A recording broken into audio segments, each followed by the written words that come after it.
Good evening, everyone. I welcome you all to the session today.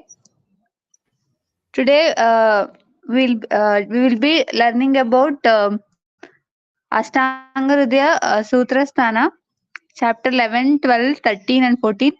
Doshadi Vignaniya Adhyaya, Doshabheda Adhyaya, Doshopakramaniya Adhyaya, and Vividopakramaniya Adhyaya. We have Vaidya Sushma ma'am. Ma'am will be teaching about all these chapters for the exam purpose. We'll start the session now.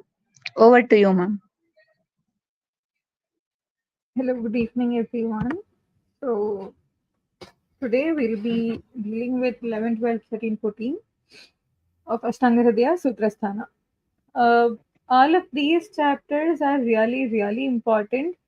Maybe you can mark this like infinite number of important star marks because it is important for your exams, it is important for your practice, it is important until and unless you're connected with Ayurveda at any point of time. Uh, so all of these chapters are basically related with all dosha, dhatus, malas, chikitsa sutra, everything. The basic concepts are completely explained here in sutra format. That is more important because the shlokas are very easy to by heart for you, and these are applicable for you even in your final exams also. I mean, your in your final year also. In every year, first year, second year, third year, fourth year, in all the 4 years, you'll be coming through these shlokas and chapters and concepts again and again and again. So it is always better if you by heart all of these four complete chapters. Whatever is important here, like excluding a few rules and regulations kind of shlokas, there are major definitions, major lakshanas, everything explained in these four chapters. So it is always better if you by heart all of these four chapters. Maybe not now, but at least later when you're free, it is better if you by heart all of the shlokas here. So let us go concept wise in this chapter, and I'll keep telling you whatever is important for your exams. So, firstly, chapter number 11, that is Doshadi Vijnaniyam. Here, the first loka is important. Dosha dhatu malamulam sada dehasya tam chalaha. So, this shloka explains about what is the basic constitution of the human body. So, important shloka, of course. Next, in dosha 1, 2, and shloka number 1, 2, and 3, he explains about doshas, vata, pitta, and kapha, the functions of vata, pitta, and kapha. So, very, very, very, very important shloka. Then, from shloka number 4, he has explained the functions of all the 7 dhatus. Sapta dhatus karma has been explained in this shloka. This is also very, very, very, very important. Please by heart all of these. And then he moves on to malas. So first is dosha, dosha karmas. Tridosha karma has been explained in 1, 2, 3. Next in fourth one, saptadhatu. Next, in shloka number 5, he explains all about mala karmas. Malas are purisha, mutra, and sweda. So all of the karmas of these three malas has been explained in shloka number 5. Important again. Then, after explaining the normal karmas of dosha, dhatu, and mala, next he comes to vriddhi and kshaya lakshanas of dosha, dhatu, mala. Okay.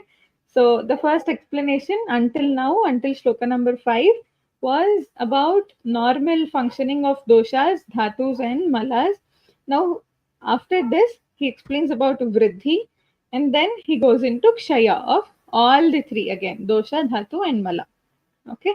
So again in 5, 6, it is about Vata Vriddhi, 7 is Pitta Vriddhi, and second half of 7, first half of 8. That is all about Kapha Vriddhi. So Vata, Pitta, and Kapha Vriddhi Lakshanas come between 5 to 8 shlokas. Okay. Next, he goes on to Dhatu, Dhatu Vriddhi Lakshanas. All Sapta Dhatu Vriddhi Lakshanas has been explained individually. That is from shloka number 8 to shloka number 12. very, very important shlokas. All of these are important. Uh, Samanya Karma, Vriddhi, and Kshaya Lakshanas. All of these are very, very important. Always by heart these shlokas. Next, after Dhatu Vriddhi, he shifts to Mala Vriddhi Lakshanas from shloka number 13 to 14. Okay, important again. Next, he explains about Kshaya. Kshaya Lakshanas, Dosha Kshaya Lakshanas, Dhatu Kshaya Lakshana, and Mala Kshaya Lakshana. Dosha Kshaya Lakshana is between shloka number 15 and 16. Dhatu Kshaya Lakshana between 17 to 20.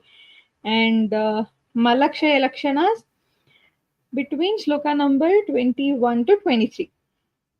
Okay, so until now, all we have seen is about Dosha Dhatu Mala Karma in their normal level, normalcy, and then Dosha Vriddhi, Dhatu Vriddhi, and Mala Vriddhi Lakshanas, and then Dosha Kshaya Lakshana, Dhatu Kshaya Lakshana, and Mala Kshaya Lakshanas.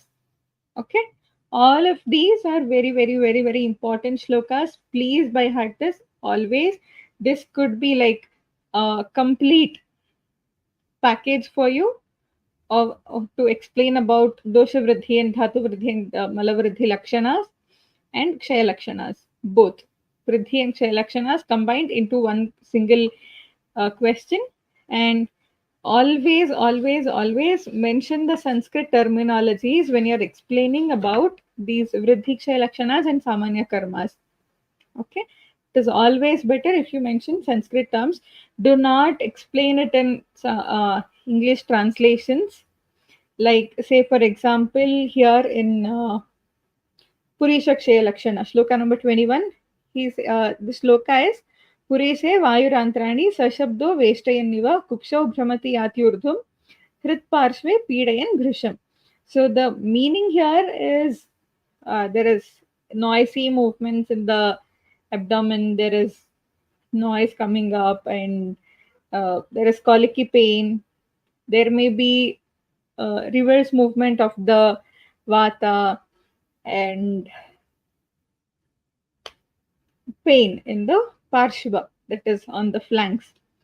You cannot, it is better if you do not use any English terminologies here. Always use parshiva pida or hrit parshiva pida, like this, Sanskrit terminologies.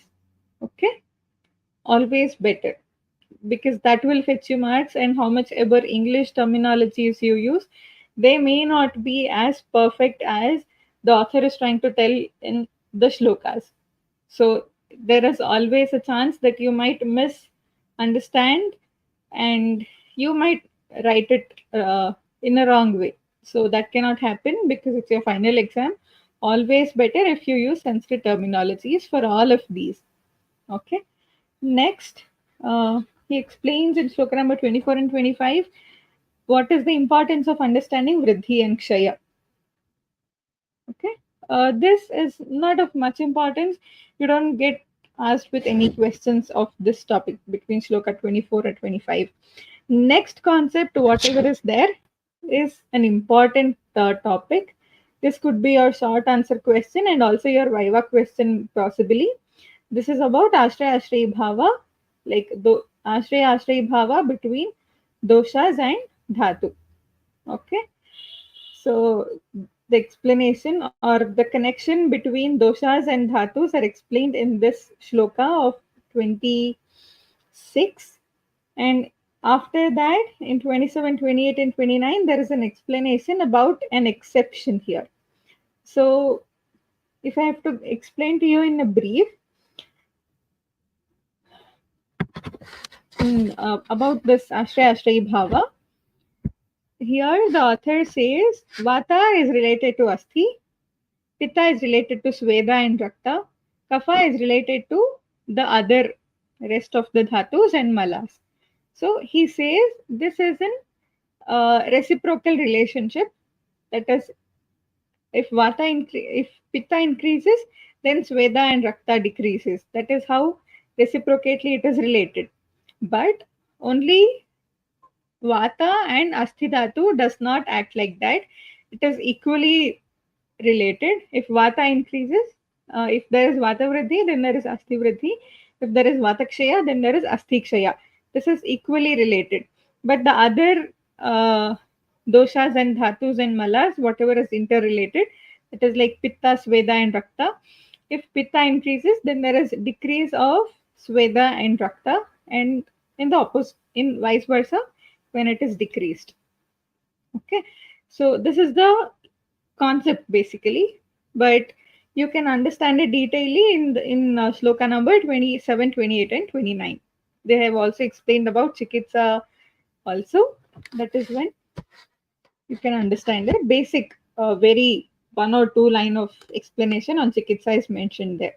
Next, detailed explanation of vriddhi and kshaya of all the dosha, dhatu, and malas are explained in shloka number 30 to 33. Okay. All the Chikitsa Sutra for Dosha Vriddhi, Dhatu Vriddhi, Mala Vriddhi, Dosha Kshaya, Dhatu Kshaya, and Malakshaya has been explained in sloka number 31, 32, and 33. Okay. Very, very, very, very important sloka. Next, in shloka number 34 to 36, that is 34, 35, and 36, the samprapti of how vriddhi and kshaya happens in the body is explained here, and this could also be understood as vyadhi utpatti, manifestation of any disease, because it is the samprapti of dosha vriddhi kshaya. When there is dosha vriddhi kshaya, there is also equally formation of any vyadhi. Possibilities are always there. So this could be understood as samprapti for dosha dhatu mala vriddhi and kshaya. That is shloka number 34 to 36. Okay, important concept, this one also. Next, after this, he shifts on to the concept of ojas. Important shloka, very, very important concept. This could be your main question also. So many times, ojas has been given as important major question, so 15-mark question, combined with any other question again. The second part could be any other topic, and the first part could be about ojas. So that is, you'll have to explain about ojas definition, ojas formation, ojas samanya karma, ojas vriddhi and kshaya lakshanas, and chikitsa for vriddhi and kshaya. Okay, this is how the whole uh, answer has to be formed when the question is asked about ojas here. Similarly, a question could also be asked about individual doshas and individual dhatus also, for a short question or maybe a long question also. So you'll have to explain about everything again. The definition.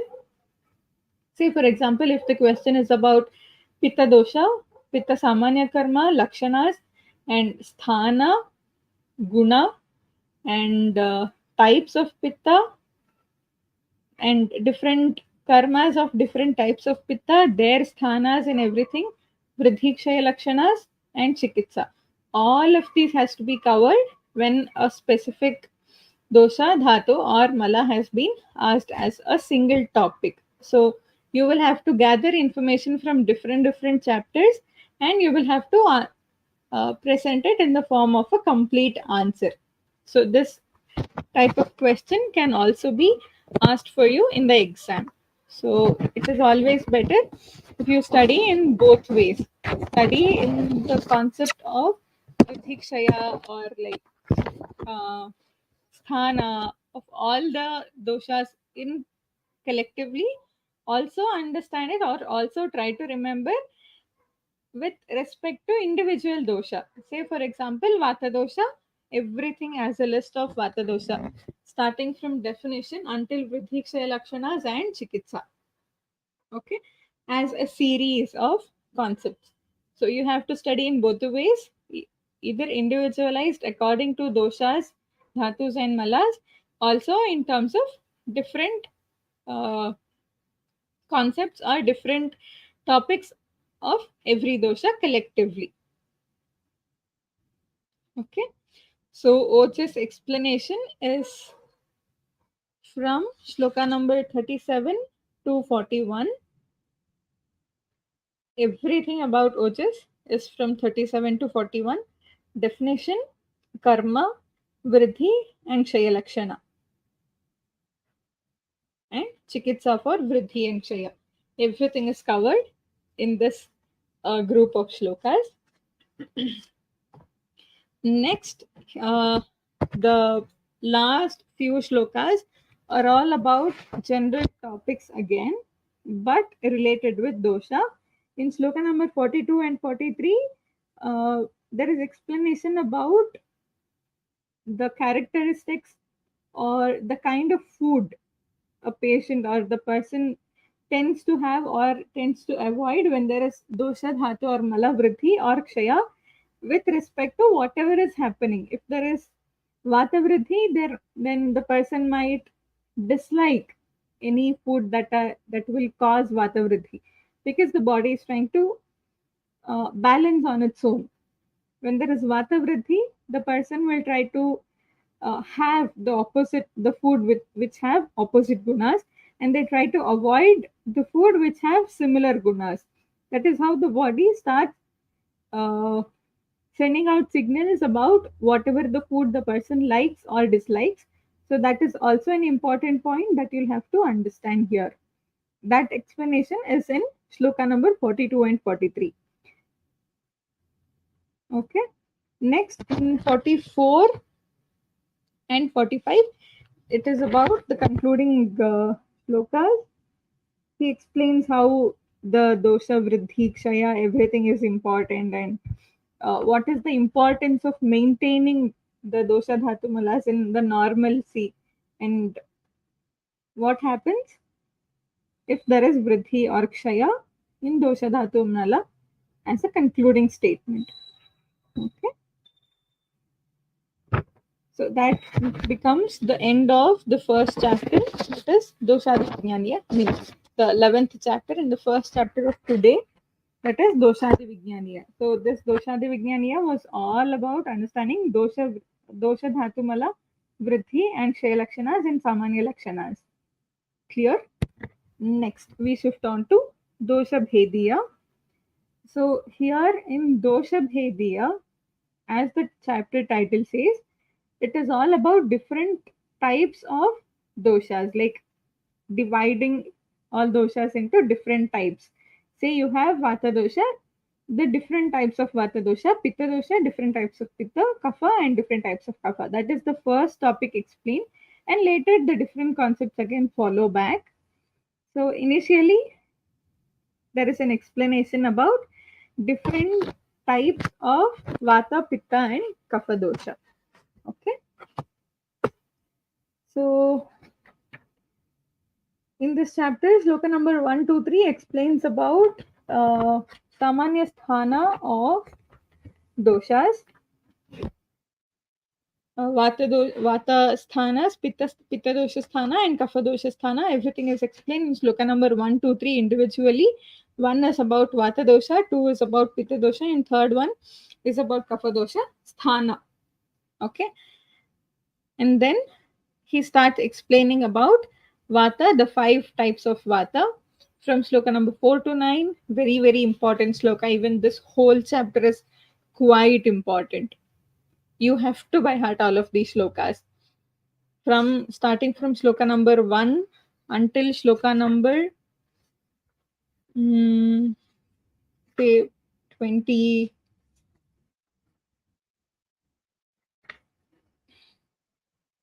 24, 25.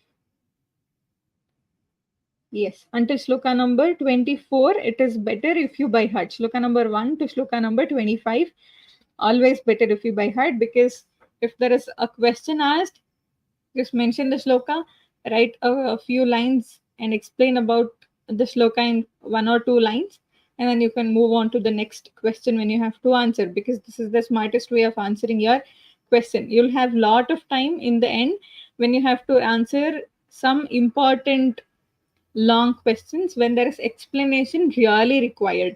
All of these short answer questions do not require too much of explanation if you write the relevant proper shlokas. Okay, that is how you can save the time in your examinations. Very, very important topic. Next, after explaining 5 types of vata in from shloka number 4 to 9, he explains about 5 types of pitta from shloka number 10 to 14 and 5 types of kapha from shloka number 15 to 17. Clear? So until now, there is an explanation about Doshabheda and then explanation about Panchavata, Panchapitta and Panchakapha from shloka number 4 to 17 in series. Next, after understanding the different combinations or different types of Vata, Pitta and Kapha dosha, there is an explanation about Dosha, Sanchaya, Prakopa and Prashamana of Vata, Pitta and Kapha. Clear? So now the explanation starts here in shloka number 19, 20 and 21. So in shloka number 19, there is an explanation of what gunas will cause vata sanchaya, vata prakopa and vata prashamana. In shloka number 20, there is an explanation of what gunas will cause sanchaya, prakopa and prashamana of pitta dosha. In 21, there is an explanation of what gunas will cause chaya, prakopa and prashamana of kapha dosha. Important shloka, very, very, very, very important. It is better if you by heart. Next, he explains about the definition of chaya, prakopa and prashamana in shloka number 22 and 23. Very, very important. You have to by heart this shloka because you tend to get question about chaya, prakopa and prashamana always. Next, in shloka number 24, 25, 24 to 28, from shloka number 24 to 28, there is an explanation about how rutus have an impact on dosha, sanchaya, prakopa and prashamana. Okay, so for example, if you see shloka number 25, he tells chiyate laghurukshabhihi oshadibhihi samiranah tadvidastadvide dehe kalasya ushnyatna kupyati. Here he explains about grishma rutu. Okay, so and then in every shloka he explains about every rutu and then he tells what will which dosha will have prakopa and what is the relation between rutu and dosha, chaya, prakopa and prashamana.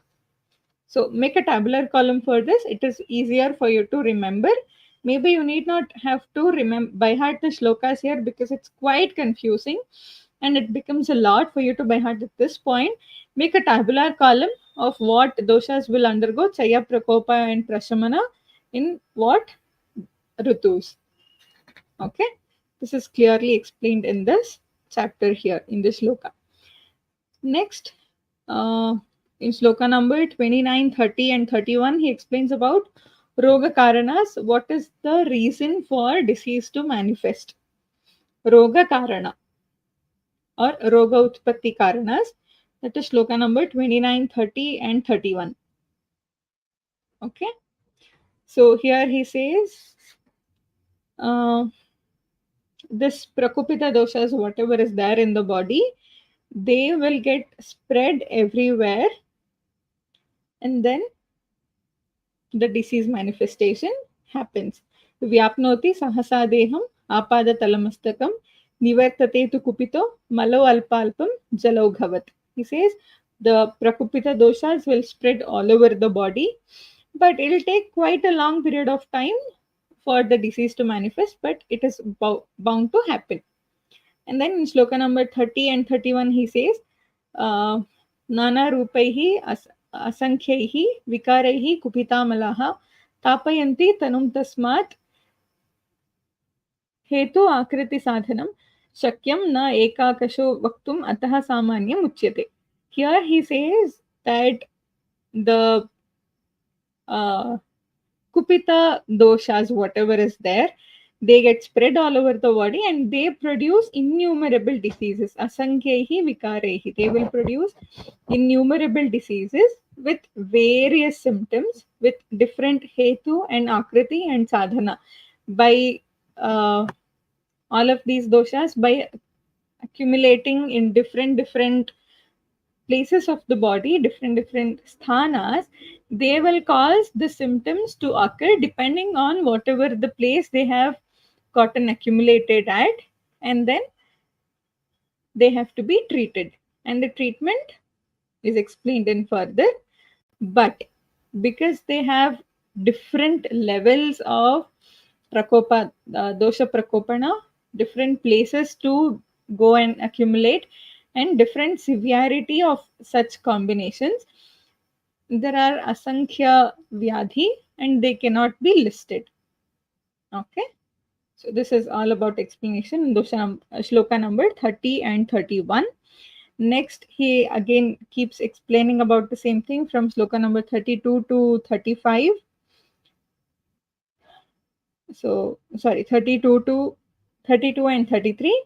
In shloka number 34, he starts explaining about roga karanas, that is asatma indriya artha samyoga with respect to kala, karma and artha.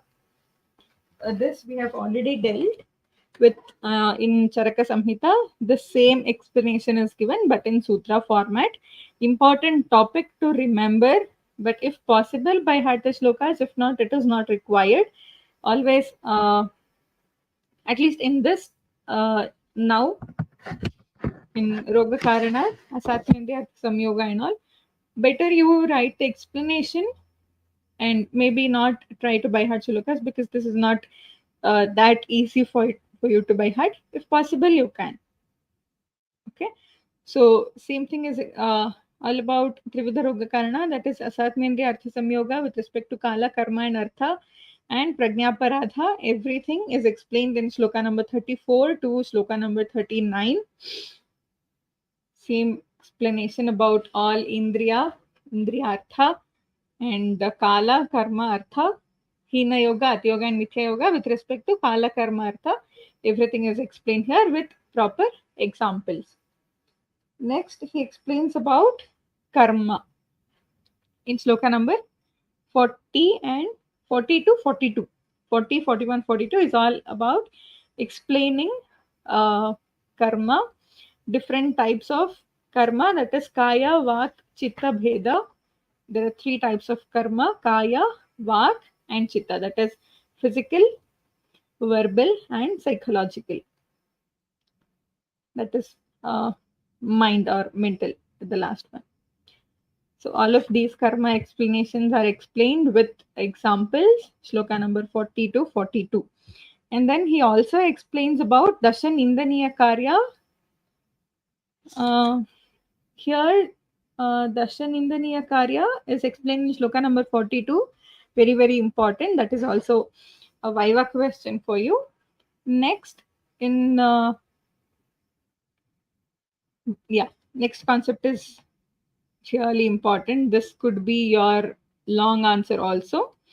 I mean, the important question for your paper, the long question also. There is a possibility. Roga Marga, or this could also be your short answer question. Trividha Roga Marga explanation, very, very important. Shakha, Koshta, and Marma. These three types of Roga Marga, Trividha Roga Marga, are explained in shloka number 44 to 48. You can make a list of avayavas which come into individual Roga Margas and then learn this. You need not by heart shloka here. Just make a list of whatever the avayavas come under Bahya Roga Marga, Abhyantara Roga Marga, and so the three types. Next explanation is about Vikrita, Vata, Pitta, and Kapha Karma. Very, very important. This could also be your short answer question. Vikrita Vata Karma, Vikrita Pitta Karma, and Vikrita Kapha Karma from shloka number 49 to shloka number 53. Important. Please write the shloka. Next, next we have again different types of roga. This could also be your long answer question or even a 5 or 7 mark question. Very important, because there are three types of rogas explained here. Different classifications of roga comes here. One is Trividha Roga Marga. The first classification is Trividha Roga. Next is second one is also Trividha Roga, and third one is Vivida Roga. So first category is Drishtapacharaja, Purvaparadhaja, and Sankara. This is one type of classifying rogas, or the causes of or classifying rogas based on its origin. Okay, so this is in shloka number 57. This is Drishtapacharaja, Purvaparadhaja, and Sankara. This is one kind of classifying the rogas. Next is Doshaja, Karmaja, and Doshakarmaja, which is explained in shloka number 58. This is the second type of classifying the rogas based on its utpatti. Next, the third kind is Swatantra and Paratantra dosha. This is also based on the utpatti itself. And this explanation is from shloka number 60 to 64. Okay. Swatantra Paratantra dosha, Swatantra rogas and Paratantra roga, shloka number 60 to 64. So all of these three categories of rogas or categorization of rogas could be your long answer also. Very, very important. Try to remember the individual names or very specific words which are explained for that particular kind of vyadhi. Say if there is doshaja, karmaja, and doshakarmaja, better you understand the Sanskrit terminologies given there and try to use it in your answers. That will give a lot of weight for your answers. So these three kinds of vyadhi classification is explained here. And next we have an explanation of unnamed diseases. That is shloka number 64 and 65. Very, very important. This could be your Viva question. This is generally not asked in your written exams, but in Viva, this could be asked. Shloka number 64 and 65. Please by heart shloka number 64. It is better if you start off your answer with a shloka. The shloka goes like Vikaranam akushalo na jihriyat kadachana nahi sarva vikaranam namato asti dhruva sthitihi. Very, very important shloka. Please by heart the shloka. Not for your written, but for Viva, as I told earlier. Next, there is an explanation about how a perfect treatment has to go on. What are the factors that you have to consider before planning your chikitsa? That is explained in shloka number 67 and 68.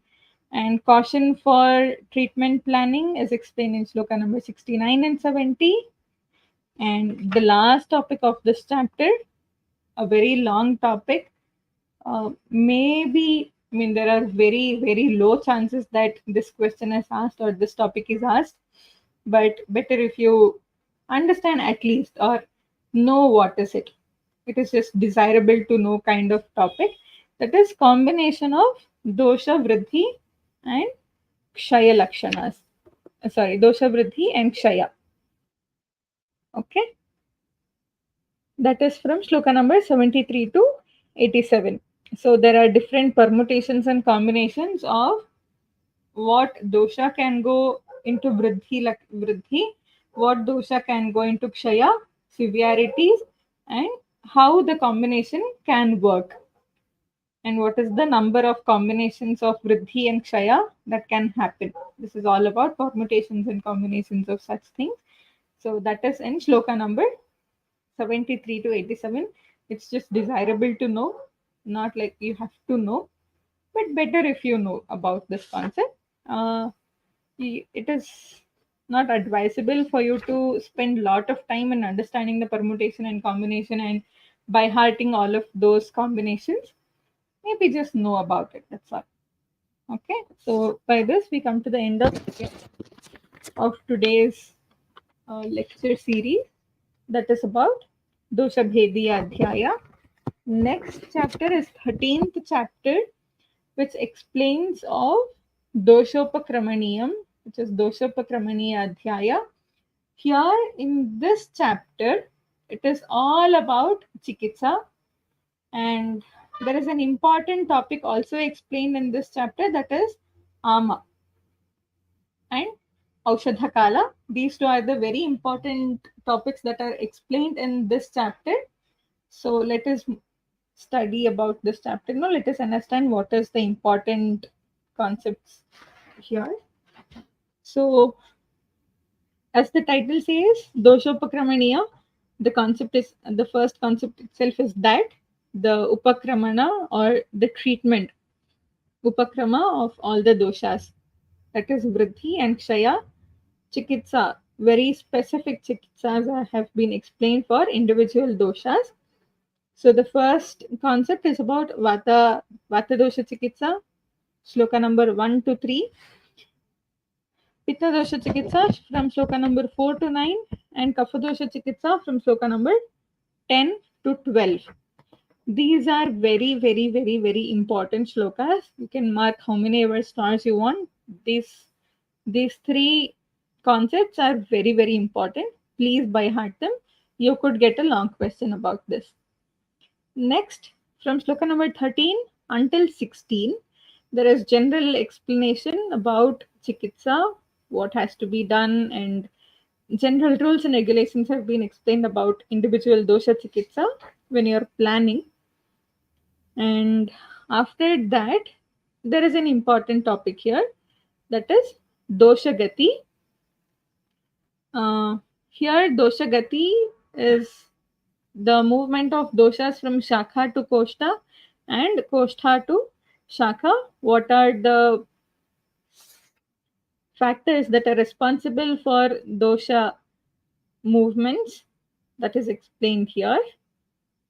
Very, very, very, very important shloka. When you start with panchakarma chikitsa and everything, this concept is very, very, very, very important. Better if you by heart the shloka now itself. Next, in shloka number 20, there is an explanation of Sthai dosha and Agantu dosha. So, when we were in the previous chapter, we saw that the Kupika doshas will spread all over the body and then they'll manifest the Vyadhi, right? So, when they are moving from their own place to other place, whatever the dosha which is moving is called Agantu dosha, and to the place where they go and accumulate and start to produce any vyadhi, that is the place of some other dosha. Okay, so in this condition, wherever the doshas has gone and stayed, and in that place whatever the dosha is there, that is called sthai dosha, and this dosha whatever has moved and gone there is called agantu dosha, and the treatment for in such conditions is explained in shloka number 20. This is one concept that we see in our practice all the time. So say for example there is a condition of um,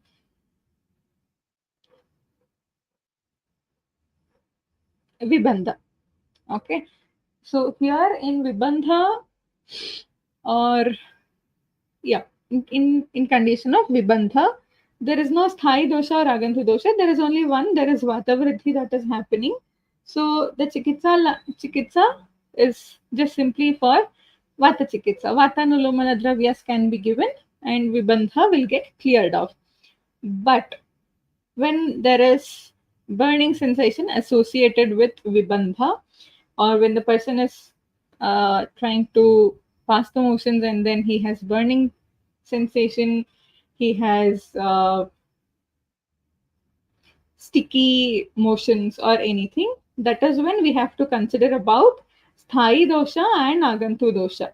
Vibandha associated with burning sensation is vata dosha associated with pitta, so we'll have to treat sthai dosha, also agantu dosha, and in this condition what has to be addressed to first is the question.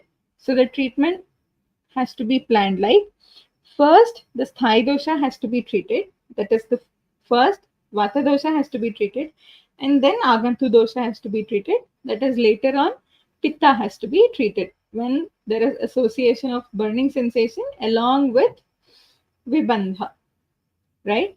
So sthai dosha and agantu dosha chikitsa application is there, and the shloka is here in shloka number 20. Very, very important topic. Next, again, there is explanation of Tiryagati of doshas in shloka number 21 and 22. Important shloka, important topic. You need not by heart the shloka, but just understand the topic. Next is the important concept here, ama. So first he explains about ama lakshana, and then he explains about definition of ama. So 23 and 24 is about ama lakshanas, and 25 is about ama definition. Very, very, very, very important topic. Please by heart both of the shlokas. Next, he explains about in shloka number 27, there is an explanation of sama, that is doshas when it comes in contact with ama, that is when sama is seen. So this is a different topic here, sama lakshanas. So sama definition and lakshanas are explained here. And in shloka number 28 and 29, there is an explanation of chikitsa for sama doshas. Sama and ama dosha, both chikitsa has been explained in shloka number 28 and 29. So from shloka number 23 until shloka number 29, you have to by heart all of them. Clear? Okay. Next, in shloka number 30, 31 and 32, he explains about caution that has to be taken when the treatment for ama is being done. That is also very important. And then comes another topic, important topic, which explains about Ritu Shodhana, how seasonal detoxification or Panchakarma plan can be planned according to the Ritu. That has been explained from shloka number 33 to shloka number 36. There is an explanation of benefits, explanation of how it has to be done and what has to be done. From shloka number 32 to 33 to 36, this is all about Ritu Shodhana. Very, very important topic. Maybe a 2 or 3 mark question for you. Next comes the last topic, an important one, that is Aushadha Kala, from shloka number 37 to 41. By heart the shloka 37, and the rest of it you can remember in individual terms. 37 shloka has to be by hearted, because if it is a short question, maybe 2 or 3 mark question, this one shloka can fetch you almost like 70% of the marks. Okay, you don't have to explain a lot when you write shloka. That is what I'm trying to enforce on you. So next, explanations about individual Aushadha Kala. There are 10 Aushadha Kalas explained here, and the indications of every Aushadha Kala has been explained in the further shlokas until 41. Important concept. By heart all the concepts or understand the other concepts, but by heart shloka number 37. So by this we come to the end of Doshopakramaniya Adhyaya. Next we start with Vividhopakramaniya Adhyaya. This chapter is again an important chapter. Here it is very rare that you end up getting a long question or a main question for your paper, but this could constitute almost like at least 2 or 3 questions in your question paper always. In every year we have seen at least 2 questions or 3 questions in the maximum which are asked from this particular chapter itself, Vividhopakramaniya. So that much is the importance of this chapter. Very, very small concepts, but numerous multiple small concepts have been explained. So you have to understand all the concepts, maybe by heart a few which are really necessary. Okay, so let us start with concept wise understanding here. In the first and second sloka, there is an explanation of Vividha Upakrama. That is, one is uh, Santarpana and the second one is Apatarpana. So there are two types of treatment basically, if you consider how the treatment line goes. One is Santarpana, that is, you add or you nourish the body, that is called Santarpana Chikitsa. And Apatarpana Chikitsa is you reduce or you take out something from the body. You do not give anything, but you take out whatever is there from the body. That is called Apatarpana Chikitsa. This two kinds of treatment is mentioned as, is addressed to as Dvividha Upakrama. Okay.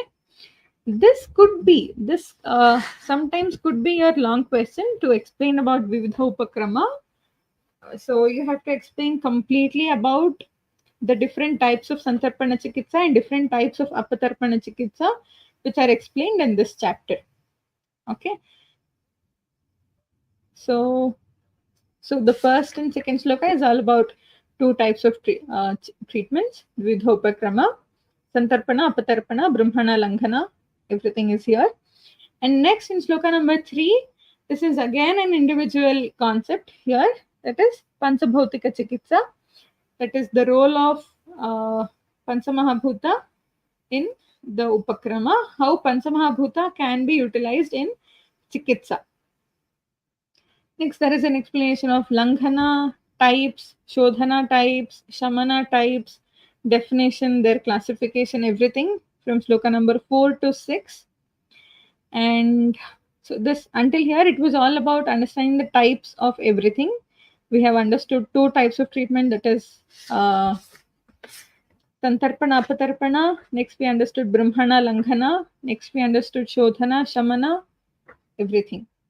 Next, in sloka number 8 and 9, there is indications about Brahmana, 10 and 11 indications of Langhana, 12 indications of Shodhana, 13 and 14 indications of Shamana. Okay, so all indications of all four types of Chikitsa has been explained here. Brahmana, Langhana, Shodhana and Shamana, all indications have been explained from sloka number 8 to sloka number 14.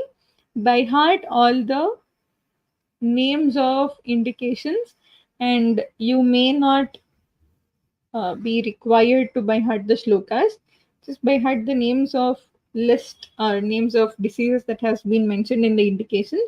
That should suffice your studies for your exams now.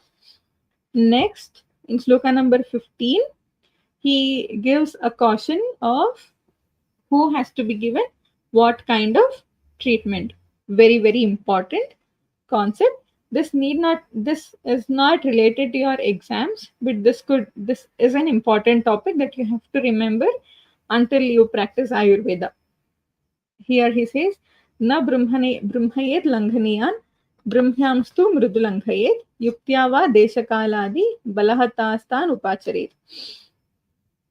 So he says those who requires langhana should not be subjected to brahmana, but those who can be given with brahmana can be subjected to mild langhana treatments. So if the person has to undergo langhana, they should never be given brahmana at any point of time.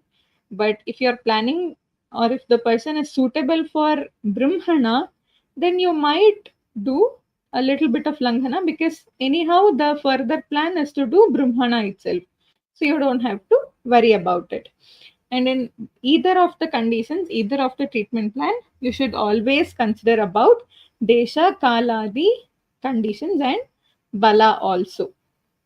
Okay, important caution that has been given before exercising either brahmana or langhana or santarpana or apatarpana kind of chikitsa. Important. Next he says samyak brahmita lakshanas, samyak langhita lakshanas in sloka number 16 and 17. Very, very, very, very important sloka. Please by heart them. Next, he explains about complications. So he told you about indications first, then he gave you a caution, then he told you whatever is the lakshanas of samyak chikitsa, of samyak brahmana or samyak langhana, And then he's trying to explain about the complications if you have done Ati Brahmana or Ati Langhana or Hina Matra of Brahmana or Langhana, whatever the conditions are there, everything has been explained in shloka number 18, 19, and 20. Next, from shloka number 21 to 28, he explains about the chikitsa of complication of Brahmana, Langhana, or Santarpana or Apatarpana kind of chikitsa. Okay, so after explaining about complications, he says what is the treatment of such complications. Okay, next, shloka number 31 and 32, very, very important shlokas. You can by heart shloka number 31 and 32 can be by hearted, not generally required, not necessarily required. 31 is a must. Here he gives a comparative analysis between Karshya and Sthaulya, that is Brahmana and Langhana Chikitsa. If there is Ati Brahmana, that is called Sthaulya, and if there is Ati Langhana, it will cause Karshya, right? So the author is trying to compare which is better and how the treatment has to be planned in either of the condition. So that is the explanation given in shloka number 31 and 32. Very, very important topic. 31 shloka is important. Please by heart that. Next, shloka number 33 until shloka number 37, he explains about treatment of Karshya. Okay, so this is all about the concepts in Vividhopakramaniya Adhyaya.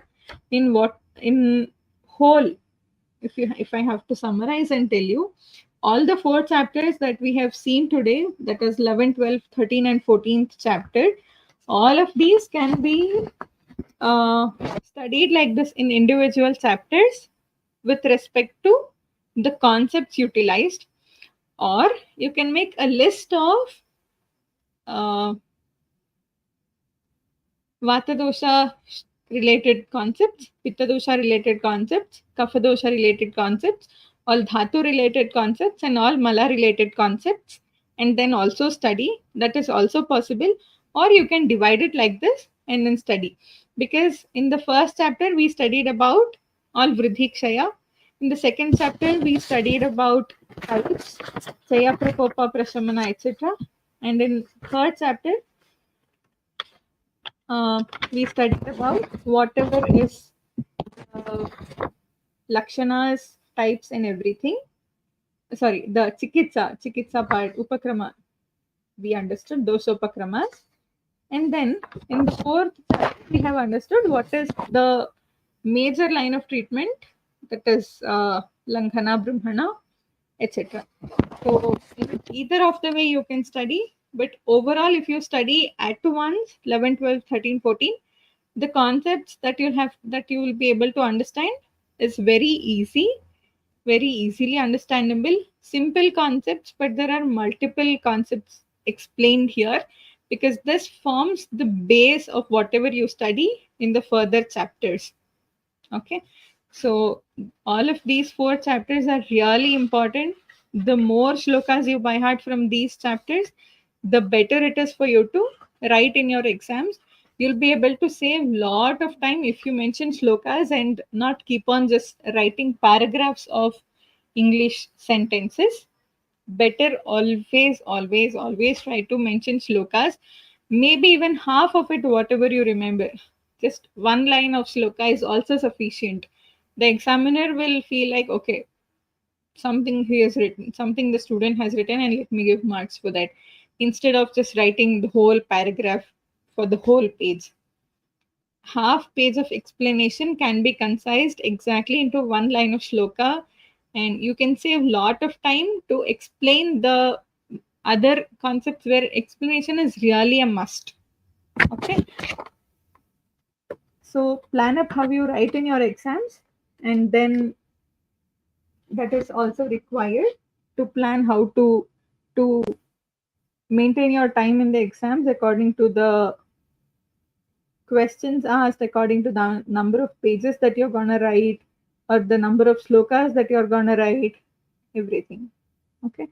So by this we come to the end of this session of understanding Ashtanga Hridaya Sutrasthana 11, 12, 13, 14 chapter. Thank you. Thank you, ma'am. Thank you so much for the sessions. On behalf of our Panchajanya organization, we are very happy to host you in these many days, ma'am. Thanks for accepting our invitation for conducting these many sessions. In spite of your Thank busy you. schedule, you have conducted so many sessions, ma'am. Sessions will be definitely useful for the students who are preparing for the exams, ma'am. If I'm anything is glad there I in the thought further days, positively. we'll like to collaborate with you, ma'am. Sure, that's my pleasure. Thankful to Panchajanya team. Thankful to all of you who are working in the background here. Yeah, I mean, I saw that you have been doing so many lectures now for the students to get benefited. There are like Yes, more, ma'am. there are numerous videos which are coming up. Many faculties have been spending their time. It is good to see. I just hope many students are benefited by this. Yes, ma'am. Yes, ma'am. We are So, conducting sessions on Rachana Sharira, Kriya Sharira, and Padartha Vignana also. Today yeah, we have yeah, completed it is good. Samhita sessions, ma'am. Thank you, ma'am. Yeah, yeah. So this completes actually Samhita Adhyana paper. Ashtanga Yes, and ma'am. Charaka Samhita. Yeah, Yes, ma'am. glad, Thank glad. you, ma'am. We'll end the session now. Sure. Thank you.